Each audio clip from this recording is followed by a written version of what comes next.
हम आज आपको एक दिलचस्प कथानक प्रस्तुत कर रहे हैं। यह बहुत ही रोमहर्षक है और वह है बरहजिया ट्रेन के संदर्भ में। यह चालू हुआ तब जब यह देश गुलाम था और अंग्रेजों ने यहाँ पर व्यापार करने के लिए अपने सामान को नदी के रास्ते ले जाने के लिए इसे चालू किया और यहाँ पर एक ऑफिस बनाया जिसका नाम था किंग जॉर्ज पंचम का ऑफिस, जिसे किंग जॉर्ज विद्यालय कहा गया बाद में। वहाँ पर यहाँ पर उनको लंबी चौड़ी जो है इनके व्यवसाय को उन्होंने स्थापित किया। रेलवे लाइन बनाया, माल गोदाम बनाया, माल गाड़ी आती थी, रेलवे लाइन पर जो है ट्रेनें आया करती थीं और इस प्रकार यहाँ स्थापित हुआ एक बहुत बड़ा जो है उद्योग और उसका कारण था रेलवे स्टेशन और वहाँ पर आने वाली बरहजिया ट्रेन। 1886 में स्थापित इस ट्रेन के साथ ही तमाम यहाँ पर इतिहास कायम हुए।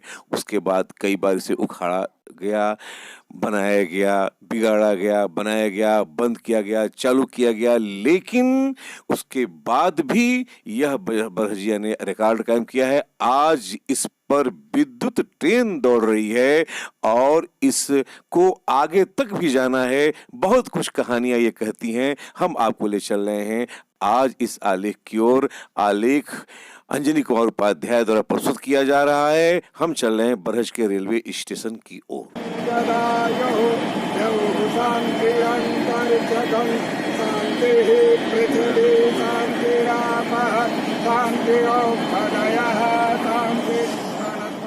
आज जिस ट्रेन के आगमन पर बरहज के तमाम नागरिक वेद मंत्रों के बीच रेल कर्मचारियों का स्वागत कर रहे हैं, वह एक बहुत बड़े हर्षोल्लास का द्योतक है। हम आपसे बताएं कि ये पगडंडियां कहती हैं कि तमाम वर्ष पहले, लगभग 125 वर्ष से भी अधिक समय पहले, यहाँ माल गोदाम रोड था और वहाँ एक बड़ी मालगाड़ी आती थी और तमाम सामानों को लेकर के इस माल गोदाम पर उसे उतारा जाता था। मजदूरों की भीड़ लगती थी। आज से 100 वर्ष पूर्व यहाँ पर उद्योग का बोलबाला था और वह जब प्रारंभ हुआ तो वह आजादी के बहुत समय बाद तक कायम रहा। यहाँ उद्योग के रूप में चीनी मिलें थी, खाड़सारी का और सीरे का बहुत बड़ा व्यापार होता था। यहाँ पर तमाम उद्योगपति का एकमात्र सहारा था ये ट्रेन और यहाँ का माल गोदाम। ट्रेन दिन में कई बार आती थी, रात को 4 बजे, सुबह 8 बजे, दोपहर को 3 बजे, फिर शाम को 7 बजे, कभी कभी रात को 10 बजे। समय परिवर्तित होते रहे, ट्रेन यहाँ पर आती रही। पहले यहाँ पर भाप इंजन वाली ट्रेन आया करती थी, उसके बाद वक्त के साथ यहाँ दोबारा परिवर्तन हुआ और डीजल इंजन का भी आगमन शुरू हुआ और आज ये विद्युत इंजन के रूप में यह स्थापित है। आपसे बताएं, इस जर्जर आप माल गोदाम को देख रहे होंगे स्थान को। यह स्थान बताता है, यद्यपि आज माल गोदाम यहाँ समाप्त कर दिया गया है, मालगाड़ी यहाँ नहीं आती है, सिर्फ यात्री गाड़ी तक ही यह सीमित है, लेकिन यह स्थान बताता है कि बहुत बड़ा उद्योग स्थल रहा है और यहाँ पर माल गोदाम में बहुत अधिक कर्मचारी रहा करते थे। एक बहुत बड़ा विशालकाय बिल्डिंग हुआ करता था और वहाँ ट्रेनें आती थीं, वहाँ ट्रेनों को उतारा जाता था। यहाँ रात को वो माल गोदाम की ट्रेन हाल्ट करती थी। ये सब तमाम चीज़ें यहाँ पर थीं जो कि समय के साथ, ये सारी ज़मीनें जो आप देख रहे हैं, ये सब रेलवे की हैं। हम आपको ले चल रहे हैं यहाँ के एक प्रसिद्ध समाज सेवी श्री मदन लाल जी गुप्त के पास। छोटे लोहिया के नाम से जाने जाते थे जनेश्वर जी, आदरणीय जनेश्वर जी जी जी, हाँ। आदरणीय जनेश्वर जी चंद्रशेखर जी की सरकार में हाँ। रेल मंत्री थे। हाँ। और उन्होंने एक मुश्त पैसा, इस उखड़ रहा था ये, जी जी, एक मुश्त पैसा दे करके इस बरहज के सरजमी को बचा लिए, रेलवे को बचा लिया, अन्यथा कोई बचाने वाला नहीं था। और न इतना धन कोई दिया आज तक। अगर इस सरकार में, माननीय मोदी जी के सरकार में दम कम हो, माननीय 3 बार कमलेश जी सांसद रहे हैं, इनके कम से कम जिस तरह से दोहरी घाट को शाहजनमा बढ़ा दिया गया, बिल्कुल बिल्कुल, अगर दम खम हुआ सरकार उनकी है, एमएलए एमपी सब उनके हैं। हाँ। एक मंत्री से लेके संतरी, हाँ। द्वारपाल से सब उनके लेके हैं। राज्यपाल तक सब उनके हैं। अब ये भी बढ़ा देते तो बड़ा। माल गोदाम से अब हम आपको लेकर चल रहे हैं रेलवे स्टेशन की ओर।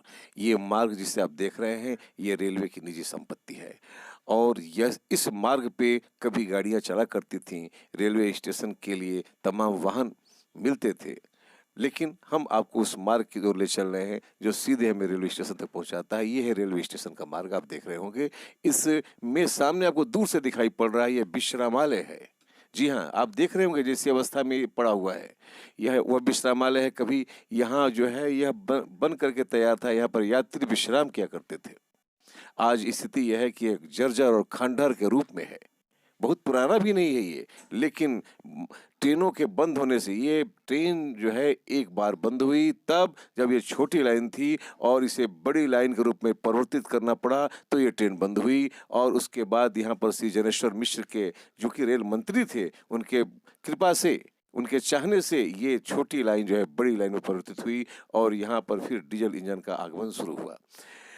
इस ट्रेन के चालू होने के बाद फिर एक जबरदस्त हर्षोल्लास जनता के बीच फैली। हम आपको रेलवे स्टेशन के अंदर लेके चल रहे हैं। ये बिल्डिंग आप देख रहे होंगे, यह बहुत ही पुराना बिल्डिंग है और इसका यह बताता है कि अपना इतिहास ही बताता है कि यहाँ पर किन किन लोगों ने, बड़े बड़े अंग्रेज वायसराय और तमाम हस्तियाँ यहाँ इस स्टेशन पर आई हैं, उतरी हैं। हम उसके अंदर आपको लेके चल रहे हैं। रेलवे स्टेशन के अंदर यह उसका बुकिंग विंडो आपको हम दिखाएंगे और आपको हम बाहर की ओर ले चलेंगे। यह सब समय के साथ इसका जीर्णोद्धार भी होता रहा है। हम आभारी हैं, आभार प्रकट करते हैं यहाँ की जनता को, जिन्होंने इस रेलवे लाइन को उखड़ने कभी नहीं दिया। अपने जन आंदोलन से, अपने अनुरोध से, अपने प्रार्थना से शासन को हमेशा जगाया और इसे अंततोगत्वा ला करके खड़ा किया विद्युत ट्रेन से चलने वाली रेलवे लाइन पर। और इसमें जबरदस्त सहयोग आज के समय में हम आपसे कहें तो इसमें अमरेंद्र गुप्त जी का प्रमुख है और साथ में सहयोग में हम इसे अपने क्षेत्र के सांसद कमलेश पासवान जी को और जनता जो है सुरेश तिवारी को और साथ में वर्तमान चेयरमैन उमाशंकर सिंह बिसेन उर्फ उमेश सिंह को भी जो है इसमें जबरदस्त योगदान जनता देती है। वजह यह है कि यह आज चालू हुआ है तो सबके प्रयास से, लेकिन आपको हम अभी आपसे बात कराएंगे।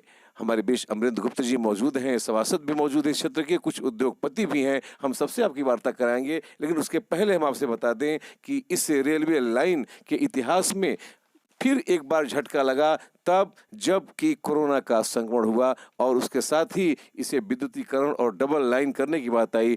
वहाँ भी समस्या पैदा हुई, यह ट्रेन फिर डिस्टर्ब हुई। लेकिन माननीय कमलेश पासवान जी और सुरेश तिवारी और अमरेंद्र गुप्त और नगर के चेयरमैन, सभासद और जनता के सहयोग से ये ट्रेन जो है पुनः अपने स्थान को प्राप्त हुई और यहाँ पर विद्युत लाइन बिछी और विद्युत ट्रेन पहली बार आगमन इसका हुआ। इसके आने के साथ ही जनता आज पहली बार हर्षोल्लास में जनता डूबी हुई है और हम आपको लेकर चल रहे हैं रेलवे स्टेशन की ओर, जहां ट्रेन का इंतजार है। कुछ ही क्षणों में ये ट्रेन आने वाली है। ट्रेन आएगी, हम आपको दिखाएंगे कि कितनी खुशी और कितना हर्षोल्लास इनके बीच है। ये इन लोगों ने फूल मालाओं के साथ स्वागत किया और साथ ही देखिए ट्रेन आ रही है। हम आपको उस सुंदर क्षणों को आपको दिखा रहे हैं जो हमारे 135 वर्षों के इतिहास को हमारे सामने जो है ये जगमगाते हुए, चमकते हुए हमारे सामने 135 साल का इतिहास आज साकार होने जा रहा है और आप इसे देख रहे हैं। यह खुशी का वह क्षण है जिस खुशी के क्षण पर सब कुछ न्यौछावर हो जाता है। पूरी जनता जो है अपने क्षेत्र के जनप्रतिनिधियों की जय जयकार कर रही है और स्वागत कर रही है। ट्रेन आई, विद्युत ट्रेन पहली बार बरहज में और ये बरहज के लिए एक गर्व की बात है। बरहज की जनता को संपदा न्यूज की तरफ से बधाई, बरहज के जनप्रतिनिधियों को संपदा न्यूज की तरफ से बधाई। अगर जनता ऐसे ही जागरूक रहे, ऐसे ही पॉजिटिव कार्य करती रहे, सोचती रहे तो बरहज में की तरह पूरे विश्व में, संपूर्ण भारत में चारों तरफ जो है इस क्षेत्र का इतिहास लिखा जाएगा। ये Amarendra Gupta, ZRUCC member, ministry of railway. क्या पूछना चाहते हैं बताएं। विगत 22 मार्च को जनता कर्फ्यू के दिन यह ट्रेन बंद हो गई थी और आज 1 साल 5 दिन के बाद आज यह लाइफ लाइन ट्रेन जो है यहाँ के ग्रामीण क्षेत्र के लिए ये ट्रेन है और इसे लाइफ लाइन ट्रेन कहते हैं। आज इसकी शुरुआत हुई है, पूरे क्षेत्र में हर्ष का विषय है और लोगों में राहत की सांस लोगों को ने लिया है, इसलिए कि यहाँ पर व्यापारी वर्ग है, किसान है, मजदूर हैं, विद्यार्थी हैं, सबको आना जाना था इस क्षेत्र में, इस ग्रामीण अंचल में, और काफी असुविधा हो रही थी। और आज ये ट्रेन चली है, लोगों को काफी राहत हुआ है। और मेरा प्रयास होगा कि अभी तो फिलहाल ये 2 बार इसका संचालन होना है, 2 ट्रिप सुबह और शाम को, लेकिन जो बीच में एक 10 बजे चलती है, एक 7 साढ़े 7 बजे के लगभग चलती है ट्रेन, उसको भी शीघ्र ही चालू कराने का प्रयास किया जाए। लेकिन अब जो है ये एक्सप्रेस ट्रेन हो गई है और एक्सप्रेस ट्रेन की कुछ नियमावली होते हैं, कुछ नाम्स होते हैं और मिनिमम उसका 30 रुपए भाड़ा होता है, कम से कम 50 किलोमीटर के अंदर तक के, 0 किलोमीटर से 50 किलोमीटर तक के कहीं भी आप उतरेंगे किसी भी स्टेशन का तो 30 रुपया होगा। अनारक्षित कोच में, जो एक्सप्रेस ट्रेनों में जो अनारक्षित कोच लगते हैं उसके रेट है और उसी के नाम से ये पूरा कर रहा है। ये आप व्यवहारिक रूप में इस ग्रामीण अंचल में और इस छोटे जो ये रेल मार्ग है इसमें थोड़ी कठिनाई है। यहाँ की आम जनता को, जैसे सिसई में, सतराव में बहुत 5-5 किलोमीटर के लोगों को अप डाउन करना पड़ता है, ये थोड़ी समस्या है। इस मुद्दे को मैं रेलवे के अधिकारियों के सामने और रेलवे बोर्ड में मैं उठाऊंगा। तब बरहज से जो जाने वाली ट्रेनें हैं, विशेष रूप से सुबह की 55-106, जिसको मैं निरंतर 2008 से, जब से JRUCC मेंबर हूँ मिनिस्ट्री ऑफ रेलवे में, तब से मैं मांग कर रहा हूँ कि 55-106 को वाराणसी तक चलाया जाए और शाम वाली ट्रेन को छपरा तक। अभी फिलहाल मैंने 2 ट्रेनों के मार्ग विस्तार के लिए प्रयास किया है और आगे भी होगा। और मेरे साथ ही हमारे यहाँ के क्षेत्र के सांसद कमलेश पासवान जी हैं, उनका भी पूरा सहयोग इस रेल मार्ग को डेवलप करने में रहा है और ये सारे काम जो है हम और कमलेश पासवान जी मिलकर के करते हैं, इसमें कहीं कोई बात नहीं है। वो बात एक ही है, चाहे वो कमलेश पासवान करे और चाहे वो अमरिंदर गुप्ता करे, वो एक ही बात है। और 2017 में लेकिन हम लोगों ने, माननीय सांसद कमलेश पासवान जी और हम लोगों ने काफी प्रयास किया, उन्होंने सदन में उठाया, हम लोगों ने रेल मंत्री, रेलवे बोर्ड के अध्यक्ष से मिला और इसको अलग से 15 करोड़ रुपया बरहज सलेमपुर रेलखंड के विद्युतीकरण के लिए इसको जारी करा करके आज जो है ये हम लोगों का सपना और हम लोगों का संघर्ष आज जो है ये साकार हो गया और ये अस्थायी हो गया कि कभी बरहज सलेमपुर रेलखंड अब उखड़ेगा नहीं, अब बंद नहीं होगा। और हम लोग यही चाहते हैं यहाँ माल गोदाम फिर से पुनः स्थापित हो, रैक पॉइंट बने, व्यापारियों को यहाँ माल मंगाने में सुविधा हो, जिससे उनका किराया कम होगा, कास्टिंग कम आएगा, जनता को लाभ मिलेगा। तो हम आपसे एक प्रश्न और कह रहे हैं, क्या आपने जो बयान अभी भी दिया है हम इसको आधार बनाकर शासन से पूछ दे तो कोई आपत्ति तो नहीं? नहीं, कोई आपत्ति नहीं। आप साथ देंगे? देंगे। सबसे ज्यादा खुशी हमको हो रही है क्योंकि ये रेलवे स्टेशन हमारे वार्ड में और इस मैं वार्ड का प्रतिनिधित्व करता हूँ और आप यहाँ की जनता के चेहरे पे हर्षोल्लास आप खुद ही देख रहे होंगे, कितने लोग उत्सुक थे इस दिन को, इस क्षण को देखने के लिए। और हम लोग, हमारे माननीय नेताजी अमरेंद्र गुप्ता जी के प्रयास से और सांसद जी के प्रयास से हम लोग आज ये दिन देख रहे हैं। बाकी हम लोग और प्रयास करेंगे कि भाई हमारा रेलवे ट्रैक, अभी नेताजी ने जैसे कहा है अमरेंद्र गुप्ता जी ने कि डोरी घाट से इस लाइन को जोड़ने के लिए आगे और भी छपरा तक बोले हैं, तो हम लोग का प्रयास आगे अगले दिन से यही जारी रहेगा ताकि और भी तमाम चीज़ें हैं जो इसमें खामियां हैं उसको हम लोग पूर्ण रूप से, क्योंकि ये रेलवे स्टेशन हमारे वार्ड में और इस मैं वार्ड का प्रतिनिधित्व करता हूँ और आप यहाँ की जनता के चेहरे पे हर्षोल्लास आप खुद ही देख रहे होंगे, कितने लोग उत्सुक थे इस दिन को, इस क्षण को देखने के लिए। और हम लोग, हमारे माननीय नेताजी अमरेंद्र गुप्ता जी के प्रयास से और सांसद जी के प्रयास से हम लोग आज ये दिन देख रहे हैं।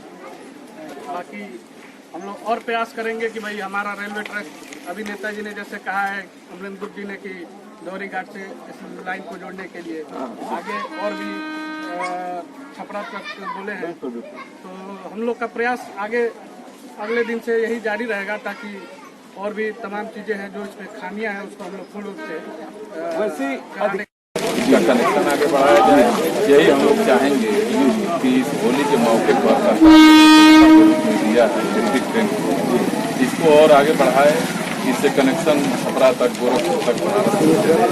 इससे और क्षेत्र के लोगों को बिल्कुल आसानी हो यात्रा करने में। बिल्कुल सर। और आज बहुत खुशनुमा माहौल है, क्योंकि इस होली के शुभ अवसर पर लोग बैठ कर यहाँ बिल्कुल बिल्कुल 1 साल तक जीप में बैठ करके धक्के खा करके जाते थे। लेकिन आज सब लोग पूरे क्षेत्र के लोग खुश हैं। इस मौके पर बहुत भारत सरकार ने अच्छा काम किया।